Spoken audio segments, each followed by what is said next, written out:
Hello, War Room fans. It's Kevin here, aka PainState on the forums. We got the map laid out, and we're doing the jumbo map here today. Fits perfectly on my table. Now, for full disclosure, this is my first video that I've ever done. I got twin boys. They've been helping me out. They're hanging out in the background watching me do this, giving me some technical advice. I'm very excited about War Room. Very excited. The concepts that Larry and his development team came up with here, I think really elevates a World War II game. It really does. I mean, I started playing war games in the late 80s in high school. Started out with Third Reich. Moved over to SBI's ETO, PTO, World in Flames, of course. For any true World War II aficionado has played World in Flames. Oh man, I'm just looking at this map. So this first map, I mean, I got so many ideas to do to upload some content so that we can all learn to play this game together. Because I am definitely not a War Room master yet. I'm a true rookie. I've played it 3 times now. Played the Eastern Front with one of my sons. I've played 2 of the globals. And so I have some idea of how this thing works. And there's so many cool concepts in this game. But one of the things is whenever I play a new game, regardless of what it is, a World War II game or anything else really, it's what I call a lay of the land. Let's get a lay of the land because the map kind of dictates the strategies when you're just kind of theory crafting or looking at the map. Ideas of how to approach it, attacking, defending. What are the problems you're going to face if you're being attacked or problems you're going to face if you're attacking. So one of the things I want to look at here is we always focus in on oil in this game because oil is a main driver in this game. It's a main driver not only for initiative, it's a main driver for units. It's a really important concept in this game. So let's just kind of focus in over here. One of the first thing I noticed on this map was when I first pulled it out was that Germany down here, let's just focus in on basically North Africa down here. I could pull out my command staff, but yeah, you know what? I'm going to do that. Let me reach over here real quick and pull out my command staff because these are cool. So notice right here, we got 2 oil in North Africa that are German, okay? Germany has 2. Then up here, we got 1 in Greater and 2 in Romania. So basically, they got 5 oil here and then 1 in the Ukraine. So they got 6 oil to start off the game. But 2 of them are in North Africa. What I find interesting about that is that North Africa traditionally in every World War II game I've ever played, whether it's Global 40, World in Flames, ETO, these are basically 3 territories that Germany really doesn't care about. Yeah, you maybe take them to kind of stop an Allied advance into Italy coming up in here. You just don't want to have the land territories. But for Germany, these territories in War Room are actually important. I mean, if they take these 2 territories, that's a third of their oil is gone. So these territories are really important for them. That's just part of the strategy of this game when you just first look at the map, okay? You look at the map from a German perspective. Well, how long does it take the Americans to get over? Well, if they come off on boats, they go A10, A9 on their first move. Then they can go A13, A16, and they're right on the coast so for a turn 3 invasion on an opening move. So their initial units over here that they start the game in on turn 3, they could come in here in theory. if we look up at the top side of the map, if you're going by boat, they can go into A9, A2, and then they're in A3 or A6 on turn 2. So let's just say they go to A6 on turn 2. So now Norway, Denmark, Greater Germany, and France are all in the attack zone. So it's basically 2 turns to get here, and then on the 3rd turn coming in, okay? So that's interesting. So basically Germany knows on the opening move, America, their starting forces here are going to be right on their coast all the way down to here. They're coming in on turn 3 if the ally player is really aggressive.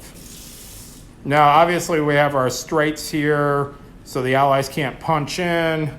Same thing down here with Gibraltar, okay?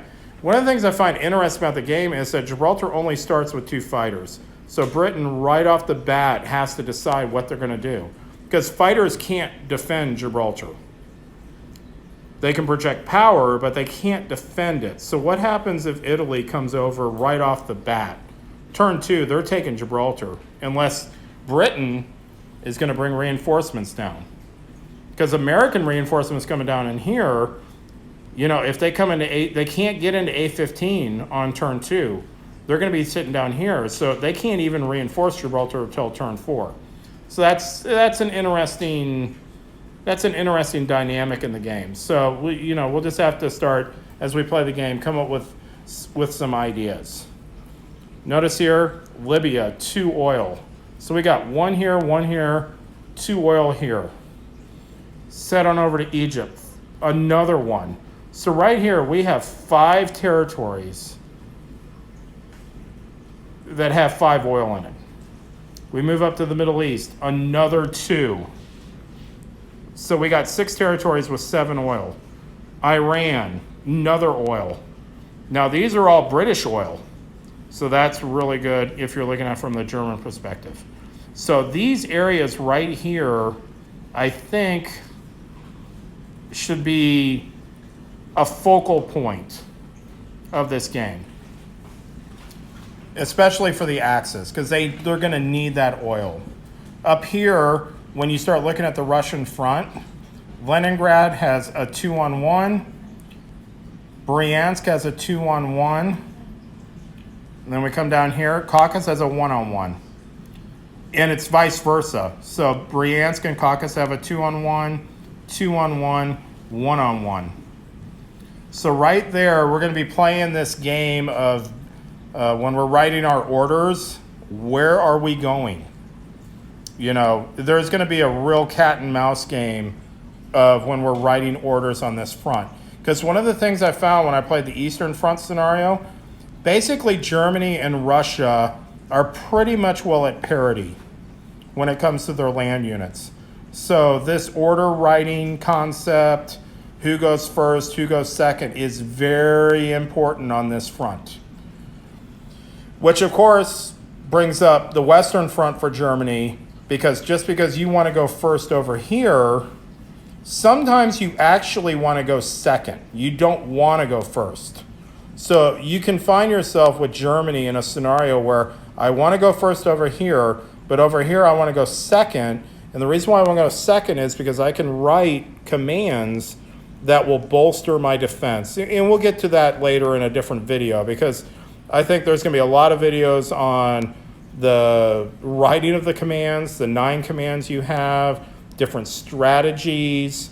Like I've seen a lot of, like back in the day of the Global 40, like Grasshopper, did his Cobra Kai, and the General did his Middle Earth thing. These were all like opening turn or early turn strategies before it gets haywire. So War Room's going to have them too. I haven't figured them out yet. And, that's the whole thing about these videos is as we as a community start talking to each other on the forums, we'll start coming up with these plans. And I'm pretty sure somebody smarter than me is going to come up with like here's Germany's opening 3 possible moves, and they'll list out all 9 commands on what to do, and vice versa for the Allies. Now, we come over here, as we start panning over to the Pacific, we got India here. India has that rail line going in here. So this is going to be an interesting dynamic because India is a factory, and then we have the South African factory. It's going to be, the UK is going to have to be sending troops, funneling them up in here, defending the oil, defending this middle part of the map, okay? So this is where the dynamic of Japan comes in. These guys here are going to have to tie these guys down because if they're not tying them down, they're going this way on that rail line. Now, we could talk about strategic bombing, destroying the infrastructure where maybe we hit this one time where they can't rail out, which will definitely hinder the UK. But once again, that starts talking about like specific strategies for Japan. And that's what this video is about. It's just talking about looking at the map. So looking at the map, this is, Japan needs to handle this. That's their job. That's not Germany's job. That's Japan's job. They got to handle India because India can go this way and they can come this way, and then it's Japan's definite problem. Now we look down here in Southeast Asia. One of the things about Southeast Asia is unlike Global 40, we can't put factories down here. We got to shuttle them out of Japan. So any troops that are coming out of Japan, which is right here, we can go into P0, and on the so they go P0, P14 first turn, second turn they're into French Indo, right off the bat. So it takes them 2 turns to start shuttling guys in. Okay. So now we come down here. Look at this. This is all of Japan's oil. It's in the 3 money islands right here. What's interesting is Celebs is kind of left out here. I feel bad for the Celebians, I guess they're called. But these are the 3 islands. Now, you knock these things out as the Allies, Japan's toast. They got no more oil, and it's all done. But the thing is when we start scanning over here, so we're coming up here, and I start looking at these islands because basically the game starts with the Solomons contested. The Allies have a strong presence navally here. Japan obviously has a strong presence in here and over here and down in the Money Islands. So the action of this game, which I guess is the kickoff of the game, is around April 42. We're talking the Solomon Islands, the Battle of the Coral Sea, which happened down here in P19. The game is set up for the Battle of the Coral Sea to kind of kick off this whole game. Whereas on the Russian-German front, it's kind of set up for the big push into Stalingrad, and at the end of 42, we all know how that worked for the Germans, and then the big Russian counterattack, and that was pretty much well it. But one thing I see over here is we had in Global 40 this whole national objective idea of the outer periphery. Well, this is the outer periphery, okay? One thing about these islands is you'll notice they're at intersections, which is interesting to me because these intersections, they cover multiple sea zones, which offers the Allies multiple options. Come in here. There it is. What island is that? That's the Marianas, okay? If the United States get on the Marianas, they can start bombing Japan. They just put strap bombers on here and off they go, and they're blowing up Japan. And when I'm looking at the map, this is basically all Japan has when it comes to factories. That's all they got. Germany, on the other hand, has multiple locations to build from, but Japan is very susceptible to strategic bombing. You knock out all these factories, Japan is in essence out of the war. They can't build anything. So defending these periphery islands, I don't know, as we start playing the game, start understanding the dynamics, I do think these islands, though, are actually important. Like even the Solomons, it's an important island because it's on a junction. Notice how Truk Island, or the Caroline Islands, is now in the middle of a sea zone. That's not an ideal location for the Allies to like focus in on. Although for Japan, it has a port. It's an important area for them. This is going to most likely be this is going to be like their Alamo. This is their spot. They got to hold P-13. They got to defend these inner islands. Notice, it's on a junction to get into Philippines, get down to the Money Islands. Notice up here, Okinawa. Once again, a junction in Japan for bombers. Can go into the mainland of China, okay? So this is like, just looking at the map, this whole area is the heart of Japan's defense. They have to be strong here. And a lot of this comes down to the land-based aircraft. Land-based aircraft in this game are very powerful. And the only way, though, the Allies can take advantage of their air power is once they start taking some of these little islands that you normally in most World War II games don't care about, they can start projecting power into you with land-based aircraft. So let's just say they took the Marshalls from you. Next thing you know, they can start stacking air units here. They can start hitting the sea zone in P-13 in your heart. They can start launching aircraft into P-1, okay? So these are very important islands, just looking at the map, that you got to defend. Now, I'm not saying throw everything you got on these islands. I mean, there's a certain extent where you can only do so much, but you got to make them fight for them, because the way they are right now, if the Americans are in P-20 and they got a land stack there, they can just sashay into the Marshall and they're going to take it.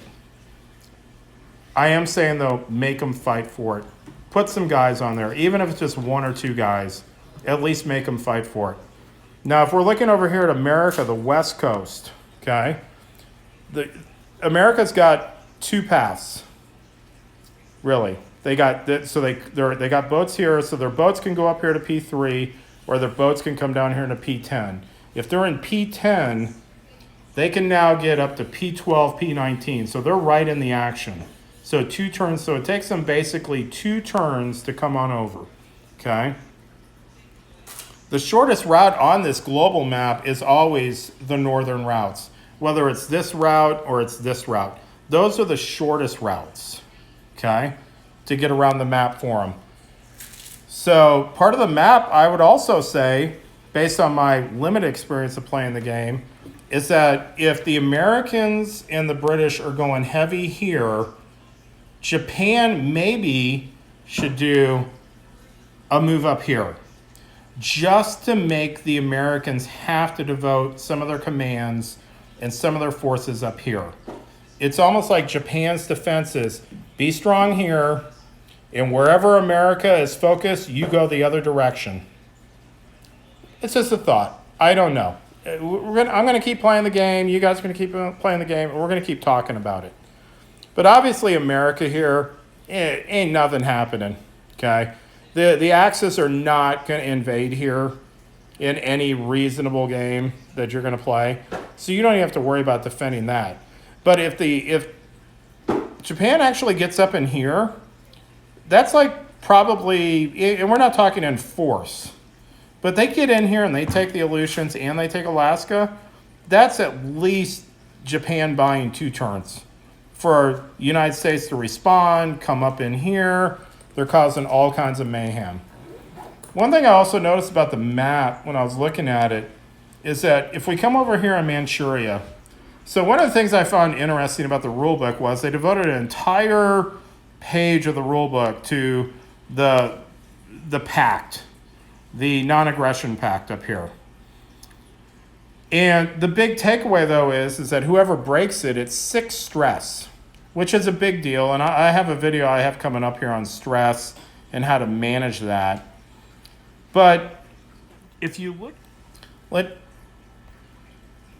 let's just, okay, so we're looking at the map up here, and let's just say Russia completely abandons these territories, and they head back because Germany is making gains. If you decide to break the pact and invade, you get another factory, you cause Russia to stress, you invade here, You cause Russia 2 stress. You've picked up some nice resources. You have one of Russia's oil right here, which they cannot defend. That's gone too. That's just gone. You can come over here, take that. That's just gone. So Russia right here takes 4, 6. They take 7 stress on 4 territories that they can't defend. So they're actually taking more stress for you invading than you're going to take by coming in, okay? The other thing is these 4 territories, when you take them, you get a medal. So by getting a medal, as we all know by reading the rules, you can just start exchanging them to reduce 1 stress. So in essence, these 4 territories, you take 2 stress for invasion. Russia takes 6 stress. You're going to get an oil out of it, and you're going to take a bunch of other resources. But let's move on a little bit farther. Down here, there's another oil resource, and up here in the Urals is another 2. You now not only put actual stress in game terms on them, you're putting real stress on Russia to defend their 3 oil, which can only help Germany on the backside. So this area right here, Japan always has to keep a close eye on. Because if Russia starts panicking about Moscow and what the Germans are doing and they get out of here, you got to immediately go in. You just suck it up, take the 6 stress, and start making hay. You just got to do it. So, you know, in conclusion here, guys, I got a lot of plans. I'm gonna try to upload a lot of content. There's so many things to discuss about War Room, which is what makes it exciting. And the other thing about this game right now is we're all learning together. We're all learning together. So, and I know some of you guys are like looking at my video work saying, "Yeah, Kevin, you got to work on your video work." Well, we'll all work on everything together, and I'm just going to keep uploading, giving you my thoughts and ideas, and looking at scenarios. I'm going to be playing with my game group here in Dallas, and we got a big game coming up here in like 3 weeks. I'm going to try to do Brian Wassam style video of the game so you guys can see everything that's going on. Maybe put my own little twist and flair onto that, and off we go. So I'm looking forward, guys, to having a discussion with all of you on YouTube. And off we go. Talk to you later. Out.